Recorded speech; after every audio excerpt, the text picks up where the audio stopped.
There are no major changes with the Tacoma in 2026 other than the TRD Pro color rotation that happens every single year. So let's take a look at the Trailhunter and see if it's still worth purchasing. I'll include a link to the Orem Toyota's website in the description down below. I'll also include a link to my car buying guide. Let's get into it.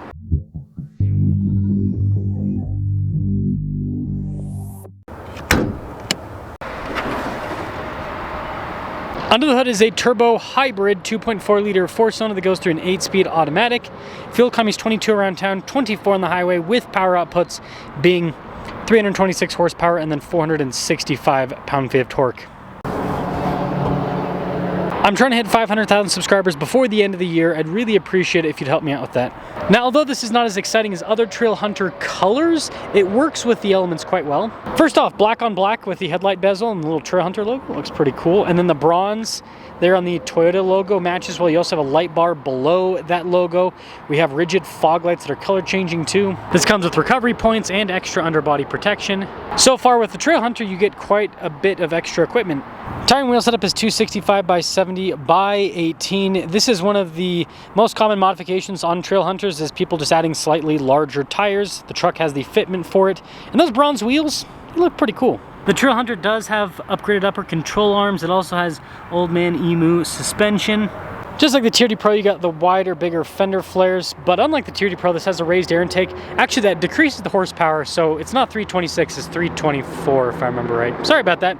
iForce Max badge though. Trailhunter logo there on the side. We also have rock rail protection.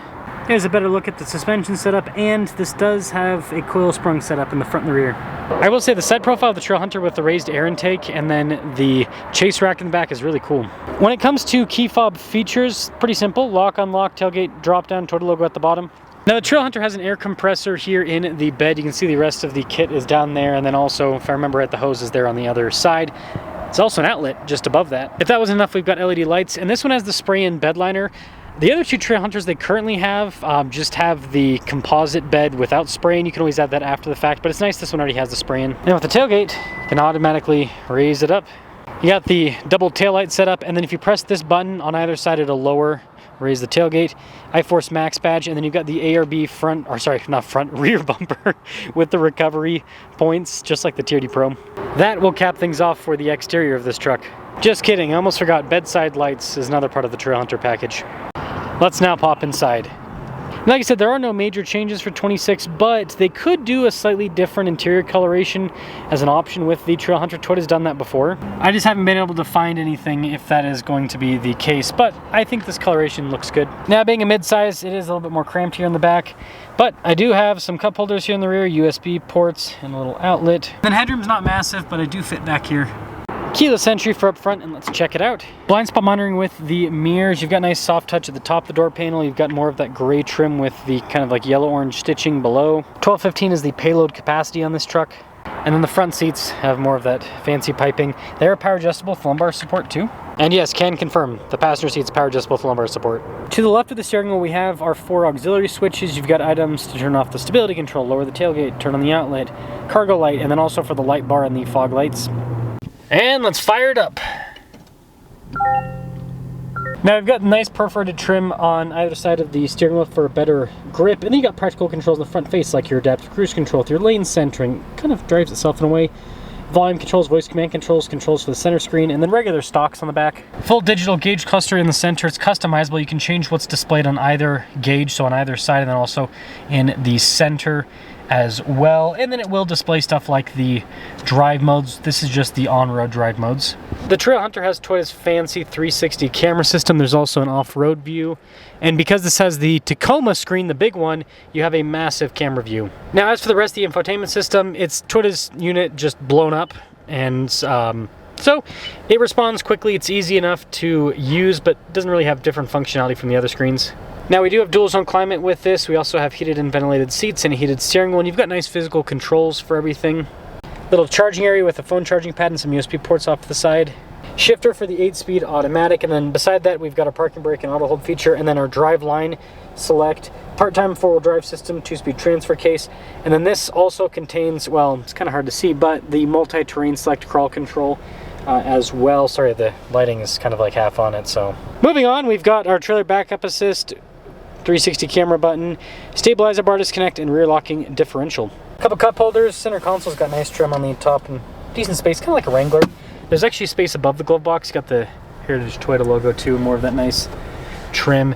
Camera rear view mirror, and then the rear window is power with the opening function.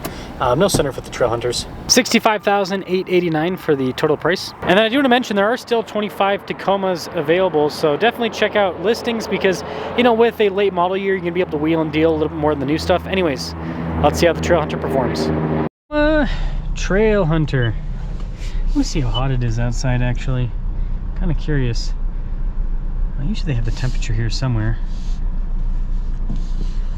The reason I'm wondering is my camera overheated very quickly. Usually doesn't happen that fast. So like I said, they do have a few of these. This one I picked out because it's got the spray and bed liner. It's a nice option to have. But yeah, the Trailhunter out of the two top line Tacomas has been the most popular because the TRD Pro has those isodynamic seats, and again, I don't know if they're going to make that an option for 26. I haven't seen anything on that. All that I see is that there's no major changes, and that's kind of it's not on every single Toyota, but it is kind of across the lineup for most Toyota product in 2026. Is they're not really making a lot of major changes, which makes sense because they've made so many changes to their core lineup since 2022 with the release of the new Tundra. Now you do get the raised air intake sound, which again, inside's not bad. I mean, the windows are double paned, so they isolate pretty well, so you do get a little bit of the sound, but it's very minimal. Obviously, if you roll down the window, you get a ton. But yeah, if you have the window rolled up with the double pane window, it is not bad at all. Now the suspension on this isn't quite as Baja-like as the TRD Pro, right? The old man Emu is more about longevity, just yeah, overall durability in general, right? With Fox shocks, they're all about giving you performance then and there. You know, you go over a bump and the shocks are gonna be focused on soaking that bump up. These still soak things up, but their focus is being able to go over 1,000 bumps and still function properly. And it's not to say that Fox shocks aren't reliable, they just aren't built out with durability in mind as much. That's why they have to be rebuilt quite often, whereas you know, you get a good set of Old Man Emu or Bilstein shocks, and those things sometimes can last longer than the vehicle itself. It's pretty crazy. But yeah, this is not uncomfortable by any means, but it does have a little bit of a firmer feel over the bumps and everything. And it kind of has just more of a planted feel in general on the road. Not bad though. No complaints on that. No complaints whatsoever. Man, I do love the torque on this thing. And can you feel the deficit of 3 horsepower? I don't think so. It's 2 or 3 horsepower. I can't remember the exact. I think it's 3 horsepower. Man, that has got good power. Again, on the bottom end. Once you get the top end, yeah, it's a 4-cylinder turbo, so it tapers off a bit, but it gets the job done overall. It really does. So,